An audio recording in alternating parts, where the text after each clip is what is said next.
लरज उठते हैं। उसने हिंदुओं का बहुत बड़ा सोमनाथ का मंदिर भी फतह किया, जो भारतीय गुजरात के मगरबी साहिल पर वाक़ है। यमीनुद्दौला यानी महमूद गजनवी 7 साल का था जब उसके बाप नासिरुद्दीन सबुक्तगीन ने सल्तनते समानियान की गुलामी तर्क करके ज़ालिबिस्तान में खुद मुख्तार रियासत की बुनियाद रखी। ये वो दौर था जब पापाए रोम मिशनरी सिपाही तैयार कर रहा था। शाम, दमिश्क और बैरूत जैसे कई शहर मुसलमानों के हाथ से निकल चुके थे और यरूशलेम पर चढ़ाई की मंसूबाबंदी की जा रही थी। उधर हिंदुस्तान में इस्लाम की मकबूलियत में इजाफे से हिंदू राजा जयपाल बहुत खौफ था। मोहम्मद बिन कासिम के जाने के बाद भी हिंदुस्तान में इशाअत इस्लाम का सिलसिला रुक नहीं सका था। उसे रोकने का वाहिद हल यही था कि मुस्लिम रियासतों को अपने जेरे असर कर लिया जाए। समरकंद और बुखारा में सल्तनत समानियान का शराजा बिखर रहा था। उनके गुलाम सबुक्तगीन ने गजनी में अपना राज तो कायम कर लिया, लेकिन अपनी गिरफ्त मजबूत करने के लिए उसे अभी वक्त चाहिए था और राजा जयपाल उसे उसकी मोहलत नहीं देना चाहता था।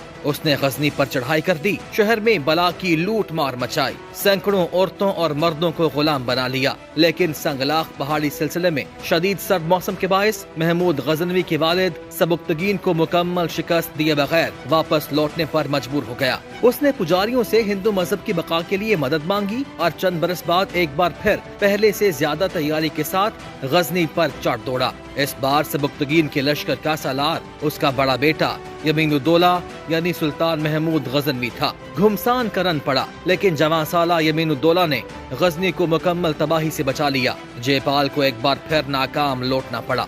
हिंदुस्तान पहुंचकर उसने मुकम्मल तौर पर मंदिर को अपनी सियासत का मरकज बना लिया, जो सोमनाथ का मंदिर कहलाया, और नई फौज तैयार करना शुरू कर दी।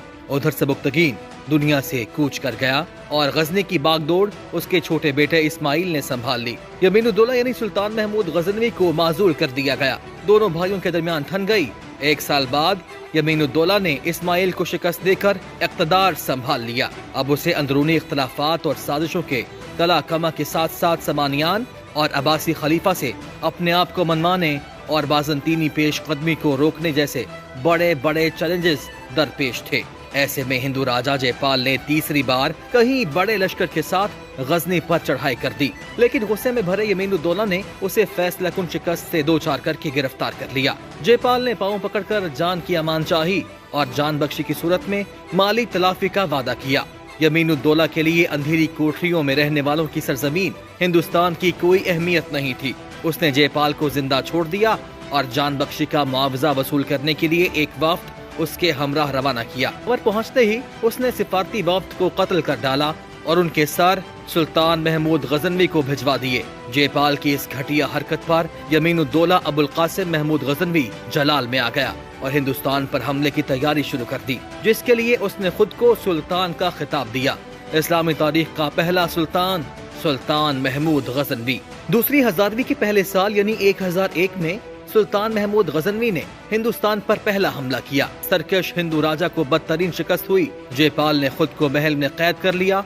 मौसम ने अंगड़ाई ली और सुल्तान को वापस गजनी लौटना पड़ा। लेकिन शर्मनाक शिकस्त के बाद पुजारियों ने जयपाल से रास्ते जुदा कर लिए। दिल बर्दाश्ता राजा ने अपने महल में दरबारियों के सामने खुदकुशी कर ली। उसका बेटा अनंतपाल सिंहासन पर बराजमान हुआ तो उसने ऐसे तरीके अपनाए कि मंदिर की आमदन में 100 गुना इजाफा हो गया। हर अमीर गरीब के लिए सोमनाथ के मंदिर में चढ़ावा चढ़ाना लाजमी करार दे दिया गया। अवाम की कमाई का बड़ा हिस्सा मंदिर की नजर होने लगा। बड़ी बड़ी जायदादें मंदिरों के नाम कर दी गयी। सोमनाथ के मंदिर में ऐसा बुत बनाया गया जो हवा में मुअल्लक था। उस बुत की शोहरत पूरे हिंदुस्तान में फैल गई। दीगर मज़ाहिब के पैरोकार उस अजूबे को देखकर हिंदू होने लगे। इसी तर्ज पर हिंदुस्तान के तुलो अर्ज में 12 मंदिर कायम हो चुके थे, जहां से चंद वर्षों में ही इतनी दौलत इकट्ठी होने वाली थी कि एक बहुत बड़ी फौज 100 साल तक जंग लड़ सकती थी। सुल्तान मगरिब के महाजों पर मसरूफ हो चुका था, लेकिन अब वो हिंदुस्तान से बिल्कुल बेखबर नहीं था। उसे खबर मिलती रहती कि सोमनाथ का मंदिर हिंदुस्तान का मजहबी मरकज बन रहा है।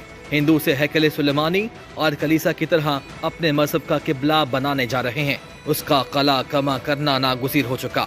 सुल्तान के लिए आलमी मंजरनामे में गैर मारूफ हिंदुस्तान की कोई अहमियत नहीं थी, लेकिन इस नए फितने का खात्मा उसके ईमान का तकाजा था। सुल्तान महमूद गजनवी ने सोमनाथ के बुत को पाश पाश करने की कसम खा ली थी। दोस्तों, राजा जयपाल का बेटा अनंतपाल सुल्तान से अपने बाप का बदला लेने के लिए बेकरार था। अगले 9 साल तक उसने सुल्तान से 7 जंगें लड़ी और हर बार शिकस्त खाई। इसी दौरान मुल्तान में फातिमी खलीफा के इस्माइली दाई भी सुल्तान के गजब से नहीं बच सके थे। आखिर 1010 में अनंतपाल ने सुल्तान से आमन मुआहिदा करने के बाद बाप की तरह मौत को गले लगा लिया। सुल्तान महमूद गजनवी दोबारा मगरबी महाज पर मसरूफ हो गया, लेकिन सोमनाथ का फितना खत्म होने का नाम नहीं ले रहा था। सोमनाथ का मंदिर हिंदुओं का बहुत बड़ा बुतखाना था। हिंदुस्तान के सब बुत खानों में ज्यादा मोहतरम और मुअज्जम समझा जाता था। ये बुतखाना एक मजबूत किले में, जो कि समंदर के किनारे पर था, उसमें बना हुआ था। समंदर की लहरें मद्दो जज़र के साथ बुतखाने तक आया करती थीं। हिंदुओं का अकीदा ये था कि समंदर इस बुतखाने के कदम चूमने के लिए आता है। बुतखाने की इमारत निहायत अजीमुशान और वसी थी। 56 मरसा खंभों पर वो इमारत कायम थी। बुत का मुजस्मा पत्थर तराश कर बनाया गया था, जिसकी लंबाई 5 गज थी। ये बुत 2 गज जमीन में गड़ा हुआ था और 2 गज बाहर था। इस बुत की कोई खास सूरत न थी। बुतखाना एक तारीख मकाम में था। कंदीलों में जवाहरात जड़े थे, जिनसे रोशन रहता था। दोस्तों, बुत के करीब तलाई जंजीर में एक 100 मन का घंटा लटका हुआ था, जो औकात मुकर्ररा पर शब के वक्त बजाया जाता था। उसकी आवाज से पुजारी ब्राह्मण बुतों की इबादत के लिए आते थे। उस बड़े बुत के पास बहुत से सोने चांदी के बुत रखे हुए थे। बुत गद्दे के दरवाजे पर जरबफत के पर्दे पड़े थे, जिनकी झालरों में मोती और जवाहिर लटके हुए थे। उनमें से हर एक की कीमत 20-20 हजार दिनार थी। जब सुल्तान महमूद गजनवी ने सोमनाथ पर हमला किया तो घुमसान की जंग के तीसरे रोज मुजाहिदीन इस्लाम के पुरजोर हमलों ने सुरमा राजपूतों को शिकस्त दे दी। निहायत अबतरी के साथ पिस्पा हुए। 50,000 खेत रहे, बाकी मांदा कश्तियों पर सवार होकर भाग गए। इस्लामी बहादुरों ने ताक़ुब किया। कत्लो गारत गरी का सैलाब बढ़ा। हजारों दरिया में डूब कर मर गए। बहुत सौ को इस्लामी दिलावरों ने तलवार के घाट उतारा। किले पर कामयाबी के साथ सुल्तान का कब्जा हो गया।